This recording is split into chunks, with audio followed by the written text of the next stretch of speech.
This is SSPTV News, brought to you by Samsung Productions and the Hazleton Standard Speaker. A local school makes sure a teacher's memory will live on, and a man with roots in our area talks with us from Poland about how he's helping Ukrainian refugees next.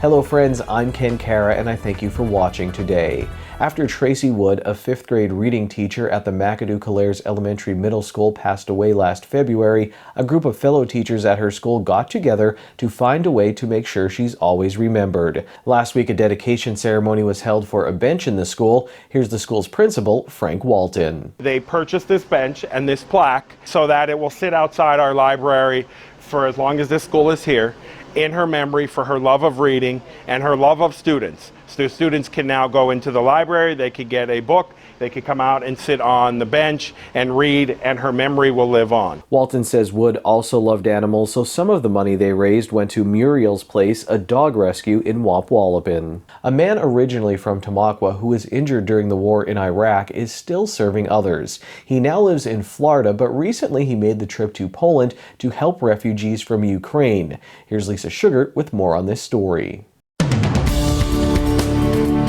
I am so pleased to be joined by our good friend, Andrew Leibenguth. Andrew, you were originally from Tamaqua. You're now in Poland helping. What made you make this decision to just decide, I'm going to help? I guess I had the skills to do it. In my mind, I've done shelter management and all that kind of stuff. I'm a comedy entertainer. I like to make people laugh. It helps with my PTSD from Iraq. I was injured in Iraq a while back. But if I make them happy, I'm happy. When I saw it on the news, I have the means, and I know my responsibilities include my cats, and my work environment is very. I have a open schedule, so I can work. I drive Uber and Lyft. You're a magician as well, so you said that's how you're helping. You're trying to boost morale for the refugees. I was actually worried about that. So, because I don't speak the language, but I kind of knew that when I come over here. Obviously, my main dream, obviously a goal would be to help out with shelter management because of my training. But I don't speak the language, can't do it. But luckily, I've used magic to raise morale, and a lot of not only for like Tamaqua festivals, all that kind of stuff. I also use that for fundraisers and all that kind of stuff. I know when I was a shelter manager in New Orleans and other shelters that I did, even snowstorms, Pennsylvania, Hazleton.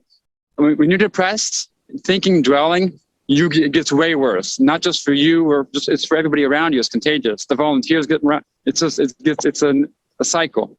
And I knew if I couldn't do management, which I knew I wasn't going to, but I can at least do that. Expecting a communication gap, I did practice because a lot of my magic is I do adult magic too, you know. But since I have experience, thank God for Tamaqua. Because that was kind of my good experience for kid magic. It works. And 100% of the people, not even 99.9% of the people that come inside, they're coming from Ukraine or transfer locations into the shelter. They're in the worst case ever in their life. They're depressed. They're sad. Don't know what's gonna happen. You know. Then I don't talk to them right away. Obviously, I wait till they go through the process, paperwork, and going through all the registration.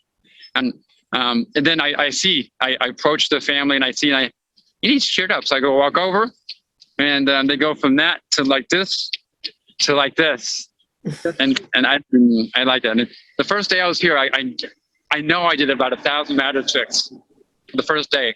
So, and it's not tiring. I thought it would be, but it's not. It's kind of addicting, I guess, you know. And Poland is amazing. They are the Superman of the world. We need to support Poland. There's a lot going on over here. So this country can't afford this. There's no way. So you need any of those big organizations that if you want to help, I think there's kind of two ways to help. You needed to go support the big national charities that are funding all this is going on, because you just need to do that. You know what I mean? And if you have a skill that you do want to give, I don't recommend doing what I'm doing, obviously, but I'm just crazy, I guess. But I do recommend if you're doctors, there's so many things, skills that you have. You can contact a lot, UNICEF. There's so many skills you can do. Go get trained, get certified. Then within a month, you can actually come over here or any war that's going on and volunteer, not just this. And this will go on for a long, long time. This in Poland alone, the numbers are in the millions. And Poland, of course, has taken the most in. It's I don't have the words to describe. I love America. You know, we are definitely spoiled. I'll give you that. You know what I mean? But would America have enough? Would they take in strangers like this much? I don't know. They should. But at Poland, they don't. They're taking strangers in. They're beautiful. It's a beautiful country. They very caring, it's very organized too. The shelters. I described it 3 days ago. So the shelter is one of the largest ones behind me. And then, you know, you even got signs up everywhere, and you know what I mean. It's just a very organized. So I'm the only American in this shelter, but you know what I mean. But I'm glad I brought all my magic supplies and thank you for everybody that donated and all the cards and everything. So I actually am giving away cards and all that kind of stuff. So even I'm also sounds kind of stupid, but how can I word this? I want to create a magic army over here. So if I can go to as many shelters as possible, I can teach. I've already done it here already, and any other one too. Teach them magic with the supplies. So when I go, or when I plan on doing a lot more locations here. Since I'm here for another 30 more days, something like that, 28 more days. I want it. So my being here stays here. Lyman Guth tells us he also plans to travel to Ukraine during his time overseas. Time now for weather on SSPTV News. Here's our forecast from the National Weather Service. On Tuesday, mostly cloudy with a high near 53 degrees. On Tuesday night, an 80% chance of rain, mainly after 2 a.m. We'll have a low around 43 degrees. New precipitation amounts between 1/4 and 1/2 of an inch possible. On Wednesday, rain mainly after 2 p.m. We have an 80% chance of precipitation. We'll have a high near 54 degrees and wind gusts as high as 21 miles per hour. On Wednesday night, a 60% chance of rain, mainly after 2 a.m. Mostly cloudy with a low around 45 degrees.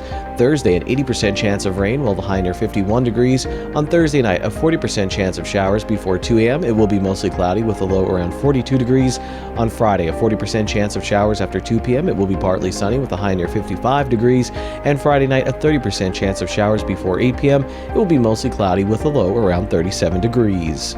Now a few sports notes on the SSPTV Standard Speaker scoreboard. Shenandoah Valley won the Russ Rothermel Tournament title with a 1-0 win over Panther Valley. Caleb Maximic pitched 6 innings for the winners and struck out 7, and then closer Owen Kozar locked things up with 3 Ks in the 7th.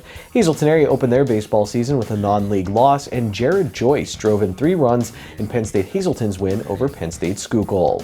We'll be right back with our community and sports features. The United Way Community Easter Dinner will be delivery only on Wednesday, April 13th. Requests for the dinner must be made no later than April 6th.